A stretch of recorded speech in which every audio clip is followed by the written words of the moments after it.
On se retrouve aujourd'hui pour un épisode spécial du podcast Mine Papillon consacré aux administrateurs et administratrices de l'association. C'est monsieur Hervé Ablin, administrateur, trésorier adjoint et président de l'atelier protégé des papillons blancs de l'agglomération rouennaise qui répond aujourd'hui à nos questions sur son rôle au sein de l'association Papillon Blanc 76. Côté professionnel, il est responsable commercial collectivité publique et privée au sein de l'entreprise Groupama. Un poste qui lui permet d'apporter un nouveau regard dans le conseil d'administration de l'association des Papillons Blancs 76. Installez-vous confortablement. Bonne écoute. Merci de participer à cet échange. Donc, première question, pourquoi être devenu administrateur de notre association ? Comme vous le savez, il y a un rapprochement qui est en cours entre nos deux associations. Donc, bien évidemment, je suis très impliqué en tant que président sur l'atelier protégé.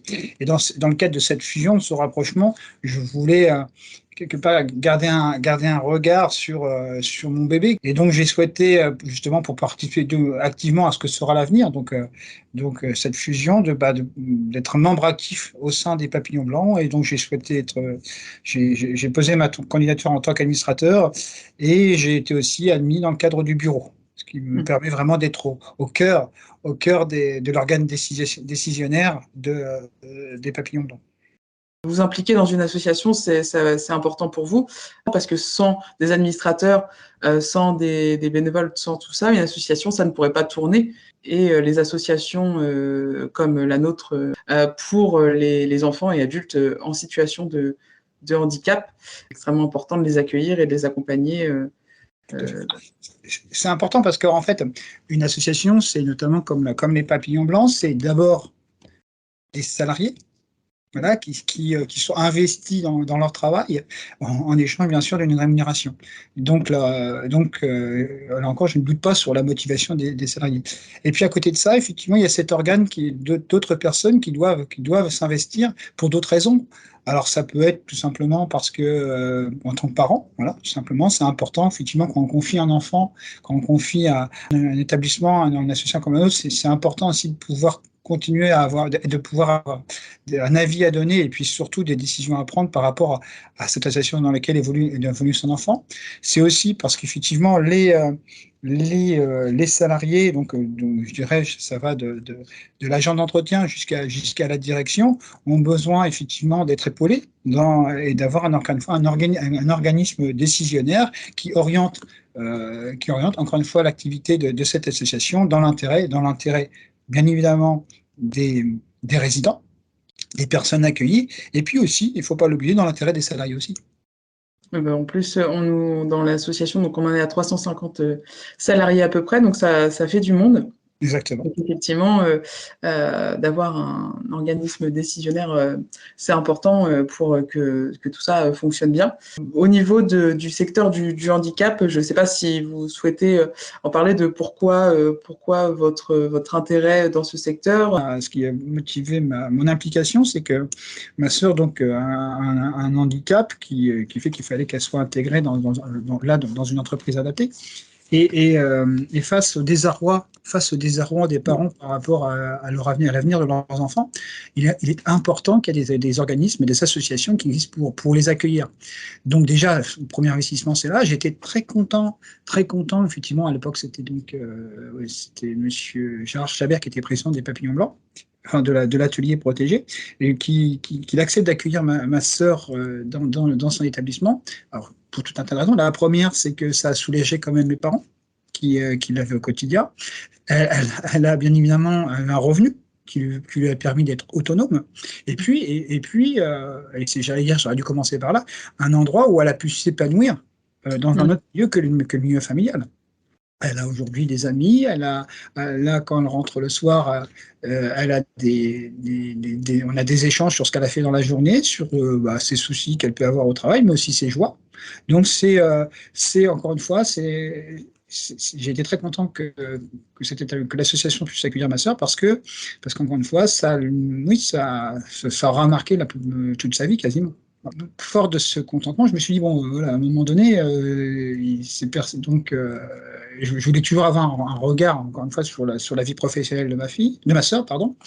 Et puis, c'était pour moi aussi un remerciement, parce que c'était m'impliquer dans la vie associative de l'atelier, quelque part, c'était pour moi remercier l'atelier d'avoir accueilli ma sœur et tout le soulagement que ça a pu représenter derrière par rapport à, encore une fois, à l'épanouissement de sa vie professionnelle, et par rapport à mes parents, et puis très égoïstement par rapport à moi aussi. Bien évidemment, parce que voilà, ça m'a permis de soulager une partie, me reposer en tout cas en partie sur l'association. Et c'est la même chose pour les papillons blancs. Encore une fois, quand on a un enfant handicapé, la difficulté aujourd'hui, c'est de trouver un établissement qui puisse l'accueillir, parce que vous savez mieux que moi que les places sont pas si importantes que ça. Donc ça, c'est le premier point. Le deuxième point, c'est effectivement d'avoir la garantie que l'établissement qui l'accueille dans les meilleures conditions. Et donc, encore une fois, en s'investissant en tant qu'administrateur, c'est avoir vraiment un regard très, très fort, très, très impliqué dans le fonctionnement de l'association et de l'accueil des résidents, et puis de prendre des décisions qui doivent être prises pour que la situation soit maintenue, soit voire quelque peu améliorée. Oui, c'est ça. Donc, le fait d'être proche d'une personne en situation de handicap, ça vous permet d'avoir un regard sur l'accueil, l'accompagnement, et de pouvoir proposer et de pouvoir voir ce qui peut être le mieux, puisque vous avez vécu vous vivez cette situation. Et c'est intéressant ce que vous disiez effectivement sur l'épanouissement et l'autonomie, parce que nos établissements, en fait, la vocation, c'est aussi ça, quoi. C'est pas seulement, c'est accueillir effectivement, mais c'est accompagner tous nos usagers, adultes ou enfants, vers plus d'inclusion, en tout cas plus d'autonomie et de l'épanouissement personnel. Vous avez voulu rendre un peu ce que vous avez donné ces établissements, et puis faciliter peut-être le parcours d'autres usagers. C'est très français de critiquer, de dire quand les choses vont pas. Donc, je connais pas un meilleur système que l'association où on peut être à la fois usager et décisionnaire. Quand vous prenez le train, par exemple, vous utilisez un service, mais si ça va pas, vous faites une réclamation, mais vous n'avez pas l'aboutissement derrière. Alors que là, encore une fois, à la fois usager, parce que je me considère comme usager parce que ma sœur est je dirais, dans cette association. En tant qu'usager, j'ai la possibilité d'utiliser un service. Et puis, d'un autre côté, effectivement, et en tant qu'administrateur, de dire si ce service ne va pas, de savoir pourquoi ça ne va pas, et d'inciter, en tout cas, de prendre les décisions qui permettent que ça aille mieux. Je ne sais pas vous, mais moi, je n'en connais pas d'autres meilleurs systèmes. Effectivement, c'est bien, oui, effectivement, de comparer par rapport à des services payants comme le train ou quoi, c'est intéressant, parce que c'est vrai que là, les associations, ça permet de s'impliquer et de vraiment, être au cœur des décisions, et pas juste dire ce qui va. Et puis aussi, apprendre que voilà, s'il y a des choses qui vont moins bien, on va dire, et qu'on réclame, c'est aussi en étant encore une fois dans le bureau et en tant qu'administrateur, de dire d'avoir les raisons pour lesquelles ça ne va pas. Et des fois, malheureusement, on est impuissant. Et ça permet aussi de mieux apprendre, mieux comprendre les difficultés auxquelles nos salariés, nos collaborateurs sont confrontés, tous les jours, quasiment.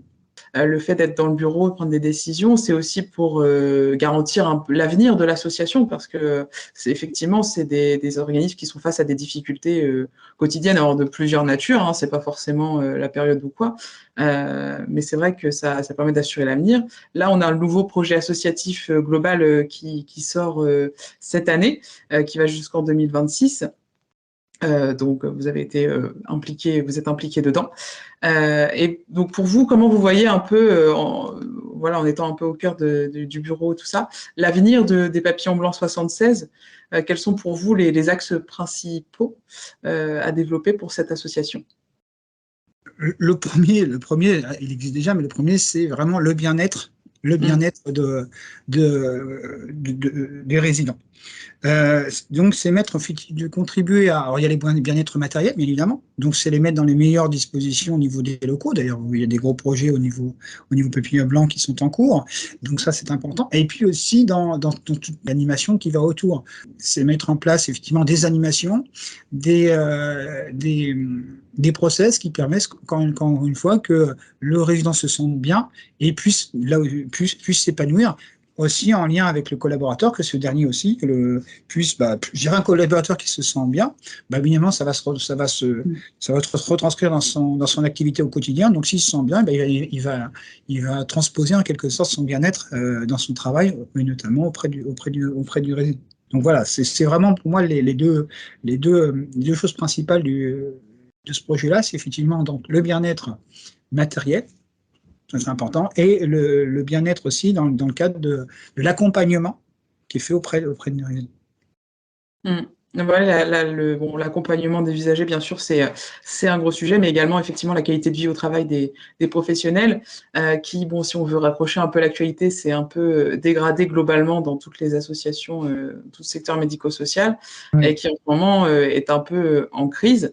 Donc, effectivement, il y a aussi le sujet d'attirer aussi de nouveaux professionnels dans notre association et du coup d'être attractif et de proposer des locaux adaptés, une qualité de vie au travail. Exactement. Ouais, ouais, ouais. C'est vrai que moi je parle davantage du résident parce que je me sens un peu plus impliqué dessus, mais Mmh. effectivement, si l'outil de travail et les conditions de travail sont bonnes, c'est nécessairement le résident qui va en bénéficier de cette chose. Bien sûr. Déficit de professionnels, voilà, ça va changer les habitudes du résident et qui va plus se sentir bien ou voilà, bien accompagné et du coup en sympathie sur l'accompagnement, quoi. C'est ce qui fait encore une fois notre richesse. C'est la diversité justement la diversité des échanges, la qualité des échanges entre effectivement les collaborateurs et puis les administrateurs tout le monde est porteur d'idées, il y a des échanges, des fois c'est animé. Mmh. Et c'est ce qui fait donc la richesse encore une fois d'une association, c'est la diversité des profils qui fait Mmh. que aujourd'hui on parle sans tabou et on échange sur tous les sujets, il n'y a pas de cloisonnement. Par exemple, nous, en tant qu'administrateurs, on vient de plusieurs milieux. Il y a des retraités, bien évidemment, et selon leur parcours professionnel, bien évidemment, ils ont une expérience qu'ils ont encore, qu'ils font partager, notamment en termes de RH, notamment en termes de comptabilité. Moi, plutôt, par exemple, en termes de commercial. Donc voilà, c'est cette richesse-là qui Mmh. fait que les échanges sont riches. Oui, c'est ça, j'allais rappeler effectivement que donc il y a au niveau des administrateurs de l'association, il y a des personnes dont les enfants sont accueillis au sein des Papillons Blancs, mais pas forcément. Des fois, c'est des personnes qui n'ont pas forcément de proches, mais qui ont voilà, qui sont une sensibilité pour le milieu et du coup qui viennent d'horizons différents, retraités ou encore en activité. Et du coup, c'est vrai que ça permet d'apporter des choses nouvelles et pas rester, on va dire, dans la bulle de l'association.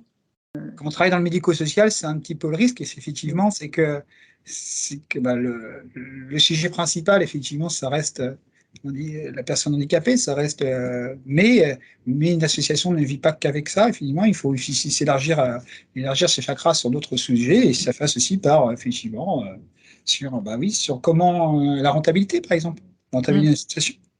Ça aussi, donc c'est important aussi que dans un conseil d'administration, par exemple, il y a des personnes qui aient de l'expérience sur le sujet et Mmh. qui par leur expérience, enfin, alertent ou conseillent ou orientent pour que, pour ça, encore une fois, et j'ai bien aimé ce que vous avez dit tout à l'heure, pour assurer la pérennité Mmh. de l'association. Et la pérennité de l'association, ça passe encore une fois par cette addition comment dire, de compétences qui Mmh. font que ça peut que aller vers l'avant. Pourquoi votre métier peut apporter des choses au conseil d'administration Je l'ai plus apporté effectivement dans le cadre de notre entreprise adaptée parce que son Oui. fonctionnement fait que c'est qu'elle n'est pas le mode de financement nécessite d'aller chercher du client. Donc effectivement, alors, très modestement, bien évidemment, très modestement, mais j'ai concentré l'activité de l'atelier vers le commercial, vers la recherche de nouvelles entreprises. Donc il y a la partie bien sûr qualité, mais aussi chercher des nouveaux clients pour compenser ceux qui nous quittent parce qu'ils ont des défaillances ou parce qu'ils ont fait le choix d'autres opérateurs, tout simplement. Donc ça, c'est important, effectivement. Alors c'est l'illustration, c'est que notamment au sein par exemple, il y a un ESAT aussi au sein des Papillons Blancs. Donc cet ESAT, c'est pareil, s'inscrit dans une démarche commerciale et si je peux y apporter une petite pierre à l'édifice, je le ferai. Bah, c'est aussi le principe de l'association. Chaque grain de sable plutôt est important et fait plutôt que de bloquer la machine, la fait rouler, quoi. L'importance d'être bénévole ou de s'investir dans des associations en tant qu'administrateur ou autre, c'est qu'on a vraiment l'impression de changer les choses. Et c'est vrai qu'en ce moment, je pense, voilà, c'est peut-être le sens que cherchent certaines personnes qu'ils ont peut-être plus dans leur métier ou dans leur fonction. C'est vrai que s'investir dans une association, au moins, on sent les choses bouger et vraiment, on se sent faire partie d'un tout. Et c'est extrêmement gratifiant.